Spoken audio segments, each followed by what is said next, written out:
Hello.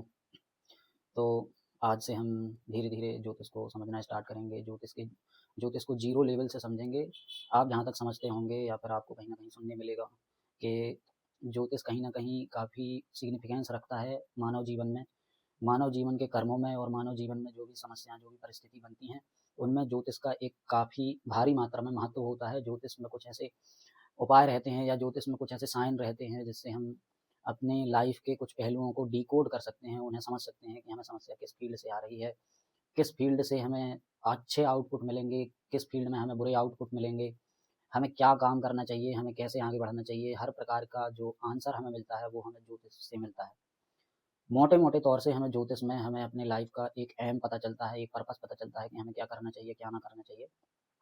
तो आप हमारे चैनल के थ्रू आप समझ सकते हैं धीरे-धीरे हम आगे बढ़ेंगे, धीरे-धीरे आप ज्योतिष को सीखेंगे, समझेंगे और आपको धीरे-धीरे पता चलेगा कि पूरा रोल जो इंसान का रहता है कर्मों में, उसका पूरा रोल नहीं होता है। पूरा रोल उनके प्लैनेट्स का होता है, उनकी कुंडली में बने हुए ग्रहों का होता है, कैसी पोज़ीशन है ग्रहों की, कैसी कंडीशन है, क्या दशाएँ चल रही हैं, कैसी परिस्थिति बनती है मनुष्य के जीवन में। ये सब समझने के लिए हमें ग्रहों को समझना पड़ेगा, हमें कुंडली को समझना पड़ेगा, मोटे-मोटे तौर से हमें ज्योतिष को समझना पड़ेगा। तो आज से हम ज्योतिष को स्टार्ट करेंगे।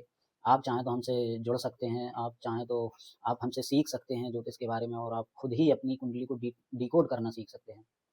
तो देखिए, जैसा कि अभी तक काफ़ी पुस्तकें अपडेट हो चुकी हैं ज्योतिष के बारे में, जो ज्योतिष में कई सारी पद्धतियाँ हैं, जो कई ऋषि-मुनियाँ लिख गए हैं इनके बारे में।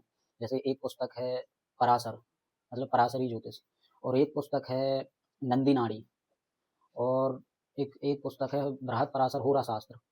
और ऐसी बहुत सारी पद्धतियाँ हैं जिनमें हमें ज्योतिष के बारे में डिकोड करने को मिलता है।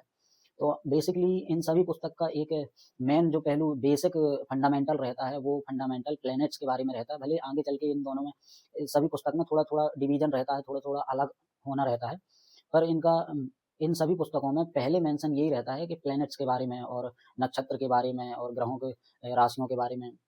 ये मतलब एक फंडामेंटल चीज़ें हैं जो कि आपको धीरे-धीरे समझना पड़ेगा कि ज्योतिष की शुरुआत यहीं से होती है। तो अभी जो पहले की क्लासिकल बुक्स थी, उन बुक्स में ये दर्शाया गया है कि मोटी-मोटी जो प्रेडिक्शन की जाती थी, वो नक्षत्रों के बेस पे की जाती थी। क्योंकि तब के समय पर इतनी एक्यूरेसी नहीं थी ज्योतिष में, इतनी ज़्यादा मतलब उसमें रिसर्चेस नहीं हुई थी, इतनी मतलब वहाँ पर कोई टेलीस्कोप नहीं थे, किसी प्रकार के स्कोप नहीं थे। तो इस वजह से पहले इतनी ज़्यादा एक्यूरेसी से प्रेडिक्शन नहीं की जा सकती थी। अब अब क्या हो गया है, अब मशीन्स आ गई हैं, मतलब काफ़ी रिसर्च सेंटर हो गए हैं जो कि प्लैनेट्स को डिकोड कर पा रहे हैं, प्लैनेट्स की मतलब परिधि को और हर प्रकार की उनकी चाल को समझ पा रहे हैं। तो इनसे काफ़ी अब आसान हो गया है, उन्नत किस्म की जो मशीनें आ चुकी हैं, ये आसान कर चुकी हैं और ज्योतिष को। तो आपको सबसे पहले ये समझना पड़ेगा नक्षत्रों को। तो नक्षत्र टोटल जितने हैं वो 27 नक्षत्र हैं, और उसके बाद जो चीज़ है वो राशि है। तो जैसा कि अभी तक हमने नक्षत्रों के बारे में मतलब चर्चा की कि नक्षत्र क्या होते हैं। अब हम धीरे-धीरे नक्षत्रों को समझेंगे कि नक्षत्र क्या हैं, नक्षत्र कैसे काम करते हैं और ये क्या होता है। अब हम धीरे-धीरे आपको समझा रहे हैं। जैसे मान लीजिए ये एक सर्कल है। ये सर्कल जो है, आप इसे ब्रह्मांड का पूरा एक चक्कर समझ सकते हैं। ब्रह्मांड का ये एक पूरा का पूरा चक्कर है। मतलब ये है मान लीजिए 360 डिग्री का, और कोई भी सर्कल पूर्ण रूप से 360 डिग्री का होता है। तो 360 डिग्री का जो ये सर्कल है, यहाँ से आप अगर आसमान की तरफ देखोगे तो आपको आधा ही आसमान दिखेगा। लेकिन वो धरती के नीचे जितना भी सर्कल है वो आधा नीचे छुपा हुआ है। ऐसा नहीं है कि वो जितना दिख रहा है उतना ही सर्कल है, या जितने तारे दिख रहा है उतने ही तारे हैं। लेकिन उसके बावजूद जमीन के नीचे जैसे-जैसे जमीन रोटेट होगी, जैसे-जैसे पृथ्वी रोटेट होगी, वैसे-वैसे आपको और भी नक्षत्र और भी तारे दिखाई पड़ सकते हैं। तो मेरे कहने का सीधा सा अर्थ ये है कि नक्षत्र टोटल 360 डिग्री में कवर होते हैं, और 360 डिग्री में जितने भी नक्षत्र आते हैं वो 27 हैं। 27 नक्षत्रों में हमारी ज्योतिष शास्त्र में पूरे ब्रह्मांड को कवर किया गया है। अब इन 27 नक्षत्रों को कवर करने का एम ये था, मतलब ये था कि जो ये 27 नक्षत्र हैं इनके जो जो नाम पड़े हैं, मतलब एग्जाम्पल सपोज दैट हम कुछ जैसे मृगशिरा, अनुराधा, घनिष्ठा, ये जो नाम है एग्जाम्पल के लिए हम बता रहे हैं कि ये जो नाम है, और जितने भी जैसे मूल नक्षत्र, इनके नाम ही केवल इन नक्षत्रों के कुछ एट्रीब्यूट के हिसाब से रखे गए हैं।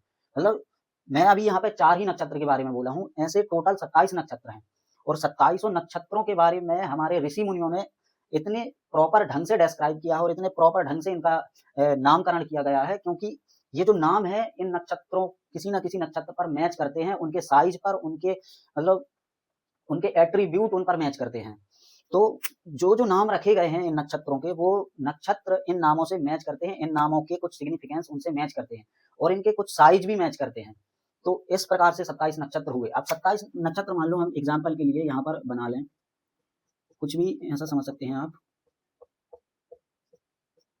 टोटल ये सर्कल है, ये जमीन से हम देखेंगे आसमान को तो जो हमें सर्कल दिखाई देगा, जो हमें तारे दिखाई देंगे। मतलब मैं अगर बेसिकली आपको समझाने की कोशिश करूं कि नक्षत्र क्या है, तो आप समझ सकते हैं स्टार्स का ग्रुप,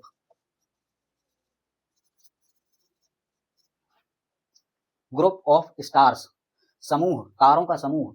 जो भी आप अंतरिक्ष में तारे देख रहे हैं, जो भी स्टार्स देख रहे हैं, उनका एक ग्रुप है जो एरिया डिवाइड किया गया है। मान लीजिए ये घनिष्ठा नक्षत्र इस इसके और इसके बीच में है, तो ये अगर इसका घनिष्ठा नक्षत्र नाम रखा गया है, तो इसके ये जो बीच में सर्कल बच रहा है, बीच में जो ये एरिया बच रहा है, इस एरिया में जो भी स्टार्स हैं, जो भी यहाँ पे स्टार्स का ग्रुप है, वो ग्रुप इस नाम से जो ये नाम रखा गया है, इस नाम के लॉर्ड से मैच करता होगा।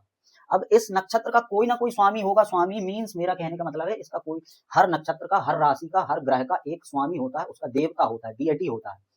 तो इस घनिष्ठा नक्षत्र का किसी ना कोई इसका को लॉर्ड होगा।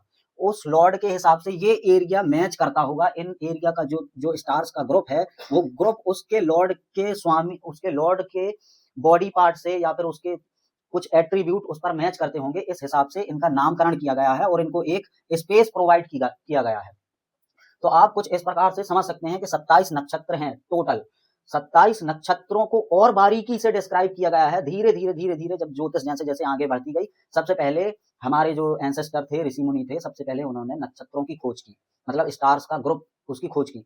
फिर उसके बाद और एक्यूरेसी के लिए, और बारीकी से प्रेडिक्शन करने के लिए, नक्षत्रों के बाद उन्होंने और इसके बीच का जो डिस्टेंस है उसको भी कवर करने लगे और उसको भी एक नामकरण देने लगे, जिन्हें हम पद कहते हैं, पद, और चरण भी बोलते हैं। अब इसको नक्षत्र को और बारीकी से पढ़ने के लिए, समझने के लिए, कि जैसे मेरा जन्म अगर मूल नक्षत्र में हुआ है, तो मूल नक्षत्र की अगर एक प्रेडिक्शन निकल के आती है कि मैं मूल नक्षत्र में पैदा हुआ, मतलब मेरी हाई एनर्जी है, मैं एक फंडामेंटल नक्षत्र में पैदा हुआ हूँ, तो उसकी ये प्रेडिक्शन निकल सकती है कि मैं एक हाई एनर्जी वाला व्यक्ति होऊंगा और मैं डाउन टू अर्थ होऊंगा और मैं काफी, मतलब इसके डीएटी जो बनती हैं वो माता, नाम याद नहीं आ रहा है, वो कोई माता बनती हैं और वो विध्वंसकारी रहती है। मतलब इस नक्षत्र की जो प्रेडिक्शन बन रही है, वो प्रेडिक्शन ये बताना चाहती है कि ये बालक अगर इसके मूल की शांति ना हुई तो ये विध्वंसकारी रहेगा, आगे चल के भारी मात्रा में नुकसान कर सकता है, समस्या पैदा कर सकता है। तो एक नक्षत्र से मोटी मोटी प्रेडिक्शन यही निकल सकती है। लेकिन इसको और एक्यूरेसी से समझने के लिए और बारीकी से समझने के लिए कि अगर ये विध्वंसकारी होगा तो किस फील्ड में होगा, किसका विनाश करेगा, किसको प्रॉब्लम देगा, तो इन सब की एक्यूरेसी पाने के लिए बीच में जो चरण पड़ते हैं वो चरण 4, इन्हें एक नक्षत्र के बीच का जो एरिया या गैप पड़ता है, उस एरिया और गैप के बीच में भी 4 चरणों में डिवाइड किया गया है। मतलब एक नक्षत्र का जो सर्कल बनता है, उस सर्कल के मध्य के एरिया को फिर से 4 चरणों में डिवाइड किया गया है। तो ऐसे ऐसे ऐसे ऐसे हर नक्षत्र के बीच के एरिया को 4 चरणों में डिवाइड कर दिया गया। अब फिर इसके बाद और एक क्यूरेसी की जरूरत पड़ी हमारे ऋषि मुनियों को। जैसा कि हमने पहले बताया है कि काफी सारी पुस्तकें, नए नए वर्जन आ चुके हैं जो और भी एक्यूरेसी को दर्शाते हैं। तो इसी हिसाब से और सारे वर्जन बने जो कि और ज्यादा एक्यूरेसी को कंसीडर करने लगे। तो नक्षत्रों के बाद अब धीरे धीरे जब ज्योतिष आगे बढ़ती गई, तो उसके बाद अब और पास में आने लगे।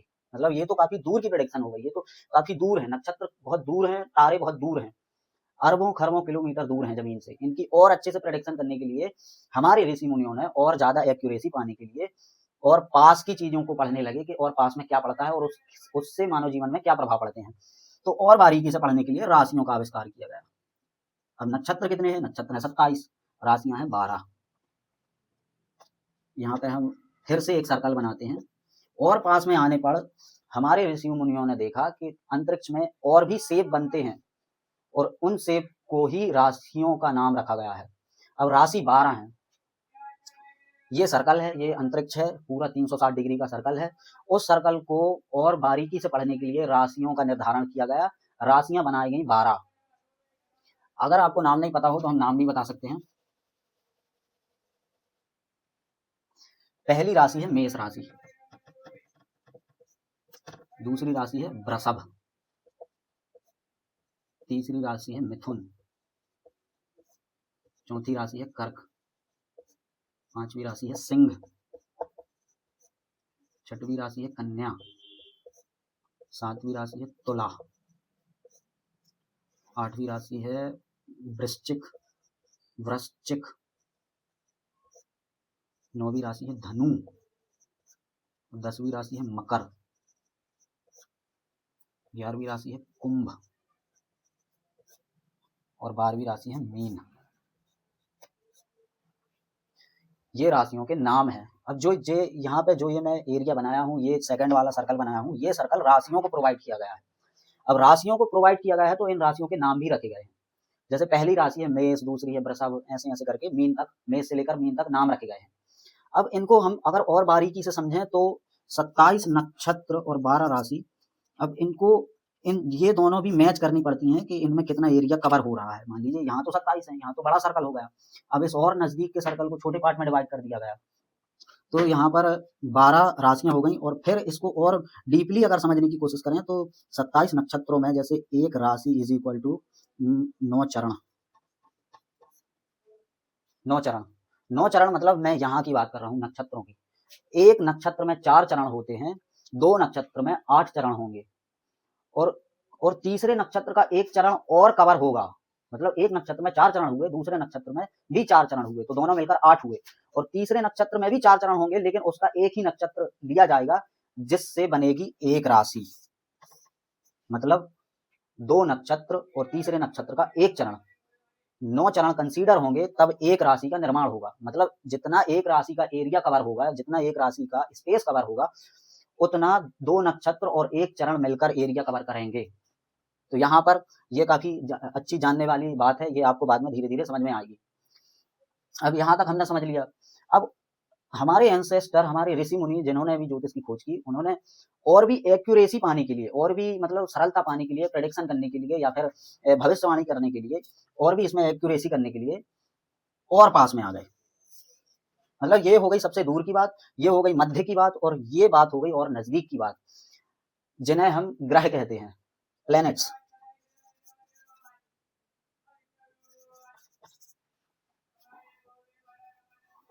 अब हम धीरे धीरे आपको ग्रहों के बारे में बताएंगे। ग्रह कितने होते हैं, ग्रहों का क्या काम होता है, ग्रह राशियों से कैसे कनेक्ट हैं, ग्रह नक्षत्रों से कैसे कनेक्ट हैं, इन सब का कॉम्बिनेशन क्या होता है, अब हम धीरे धीरे ये समझेंगे। अब जो ये वाला सर्कल हो गया, ये काफी नजदीक आ चुके हैं हम धरती से, हम अपनी पृथ्वी से काफी नजदीक की प्रेडिक्शन में आ चुके हैं। तो इस वाले सर्कल में आपको पता हो या ना पता हो, टोटल ग्रह हैं वो 7 हैं, जिनका फिजिकल एग्जिस्टेंस है, जो भौतिक अस्तित्व में है, जो देखे जा सकते हैं, वो 7 ग्रह हैं। और हमारे ज्योतिष शास्त्र में 2 और ऐसे प्लैनेट्स हैं जिनका फिजिकल एग्जिस्टेंस नहीं है, जिनका भौतिक अस्तित्व नहीं है, जो देखे नहीं जा सकते हैं। वो 2 और हैं जिनका नाम राहु और केतु। ये 2 ग्रह ऐसे हैं जिनकी आगे चलकर हम समझेंगे, हर राशि का एक लॉर्ड होता है, एक स्वामी होता है, हर नक्षत्र का एक लॉर्ड होता है, उसका एक स्वामी होता है, और हर ग्रह का एक लॉर्ड होता है, उसका एक स्वामी होता है। तो राहु और केतु ये 2 प्लैनेट्स हैं जिनको हम आगे चल के बहुत भारी मात्रा में समझाएंगे, बहुत ज्यादा समझाएंगे, क्योंकि इनका जो सिग्निफिकेंस है वो ज्योतिष शास्त्र में बहुत ज्यादा है।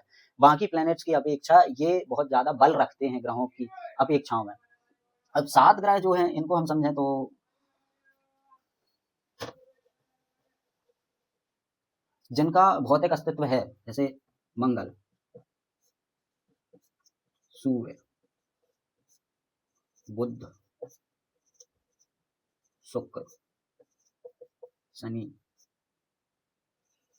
बृहस्पति, 1 2 3 4 5 6, और कौन बचा, सूर्य, मंगल, बुध, शुक्र, शनि, बृहस्पति, और एक और प्लेनेट है,